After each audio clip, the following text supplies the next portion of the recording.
the goal of your site is always to let the site do the work for you when you can't, right? That's why it's 24/7. Sip, create, repeat. A podcast providing marketing strategies you can consume over a cup of coffee. Welcome back to another episode of the Sip, Create, Repeat podcast. On today's episode, we have the usual crew. We have Julia, Alicia, Pat, and myself. I am Chris Schneider. Today's topic is your 24/7 salesperson needs help. But before we get into that, let's talk a little bit of marketing news. So Julia, what do you have for us? TikTok just announced a partnership with Vimeo, another video sharing tool that will give access to their advertisers to Vimeo Create through TikTok's ad manager. So what this is going to do is create a place for people to create ads all in one place. So the goal of this was to decrease the amount of money you're spending on creating ads, because it's now a free tool, and to increase or decrease the speed at which it's taking, so it's trying to shorten the amount of time that it takes you to create an ad. And in their pre-release tests of the combined tools, they found that a 50% higher click-through rate compared to previous campaigns on other platforms, and they were able to double the number of videos they created in that short time span. So they're achieving their goals. Yeah, definitely. And, if we talk TikTok, that means Facebook's got to be right on their heels with something. So in this case, we're talking about Facebook ad update that you should be on the lookout for later this summer. I know it's flying by, but things are still flying our way. So speaking of TikTok, we're thinking Instagram Reels, right? And those ads with Reels will start to be available to all. Again, just that constant push that, Instagram is now more of a video sharing app than a photo sharing app. We're all on our toes about how that's going to play out.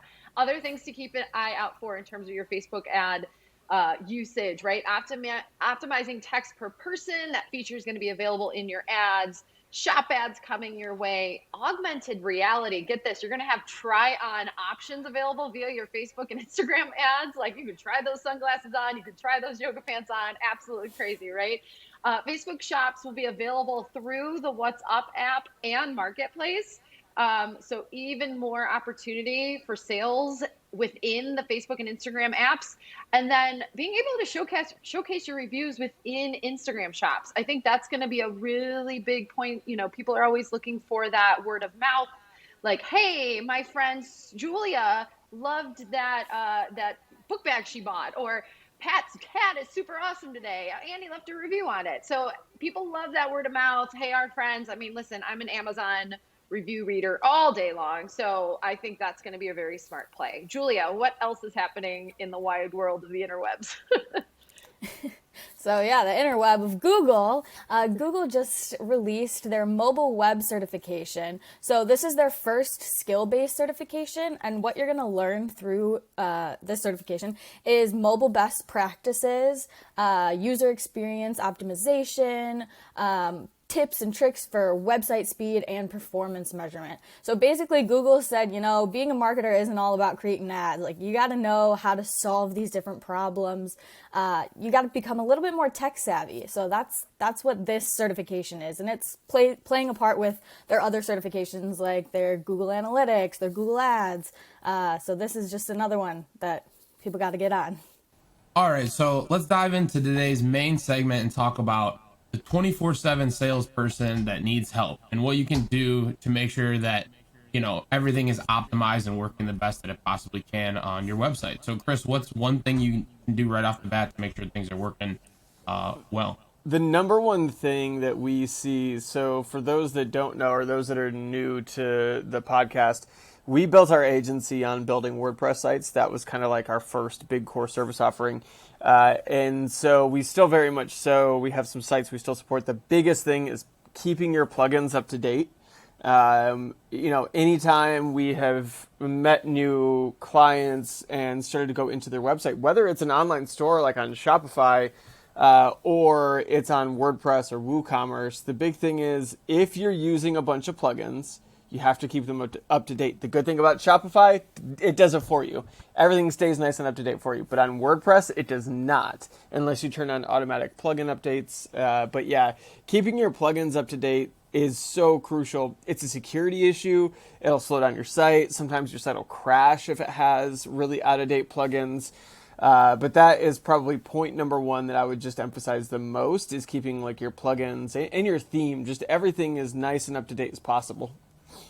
So Pat, tell me, what's point number two? What's another thing that people oftentimes overlook? It's like maybe more of like an optimization for their site.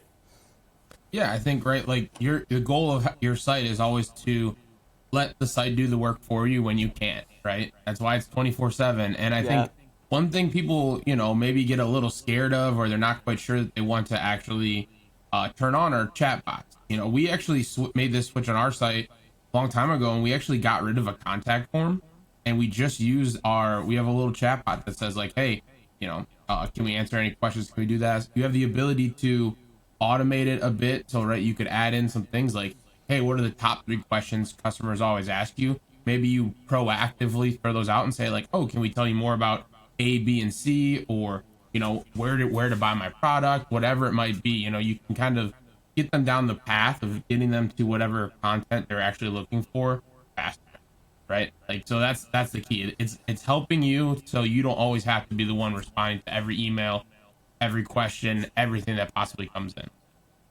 For sure. And then I think, along with that too, is you want to always make sure you're kind of refreshing creative, right?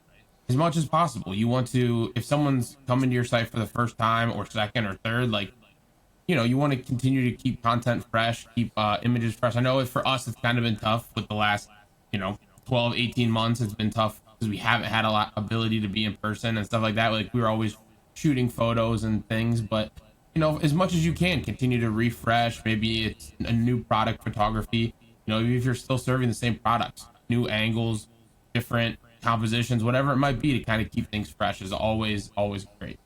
For sure. That's one of the hardest things is, if you have like an online store and you offer just like maybe 3 or 4 products, right? It's like, how can you just shoot different angles? And what we've found too is if you're really struggling trying to figure out some new creative, you could always work with influencers in your area. Like, there's always going to be kind of these micro influencers in your area, and that's a really good way. Send them some of your product and just say, hey, what are your rates to post in Instagram? Cool, but can you also send me all the creative that you take as well? Like, I'm looking for some new creative to use on my website, and oftentimes they're really, really awesome and easy to work with. So I definitely recommend that as well. The next point I'd like to make is a bit more of a long-term goal. So SEO needs to be an optimization or an update or help that you need to do to your website. But this is one of those things that needs to happen like kind of constantly over a very long period of time. It's a long play. Most people just get really impatient when it comes to SEO. They immediately want like, oh, cool, I modified my page titles. I want to rank number 1 on Google now. And that's not going to happen. But what I will say is if you're running something, if you're running a WordPress website, then using a plugin like Yoast SEO is a really good way to at least to get down the right path with your SEO efforts. If you're not, like a search engine nerd and you don't really understand all the crazy algorithms, but at least getting their information, they give you lots of like kind of helpful hints and nudges saying, hey, I think you could do a little better on the content here. It could use a few more keywords, stuff like that. So, between page titles and page descriptions, oftentimes those things are pulled into, your social sharing too. So keep that in mind. If someone sees my website and they want to share it, then how does that get shown out to Facebook? What image is shown, what title is shown, and what description is shown, because those 3 things alone are what's going to make other people more interested in clicking that link that someone shared. So I would say SEO, long play, but just keep in mind that your efforts are always working in the right direction. It's just kind of an uphill climb. And I think, our last point is kind of hand in hand with that, right? It's updating that content constantly, going in and, making sure that you are using the right terms in, your body copy, your headlines, and then even split testing your content sometimes, do 2 versions of a page where you're using 2 different maybe tones and see what one responds better to your audience, right? Because it's not just about the words that you're putting on the page, it's the way that you're conveying it, right? If you're a super serious brand and then all of a sudden your customers are coming to your site and everything you're saying is like goofy and witty and funny, guess what? There's a disconnect now, right? So, you want to make sure that A, your tone is matching your brand and your product or whatever you're selling, and then B, continue to work it, right? Split test it, try different things and see what those customers respond to. And it's a great way to keep things fresh and moving on your site. So For sure. we hope you guys enjoyed the episode today. Be sure, if you do, to like the video on YouTube, follow the podcast on your favorite podcast platform, and be sure to follow us on social media at Hey It's Handshake, and we'll catch you on the next one, guys.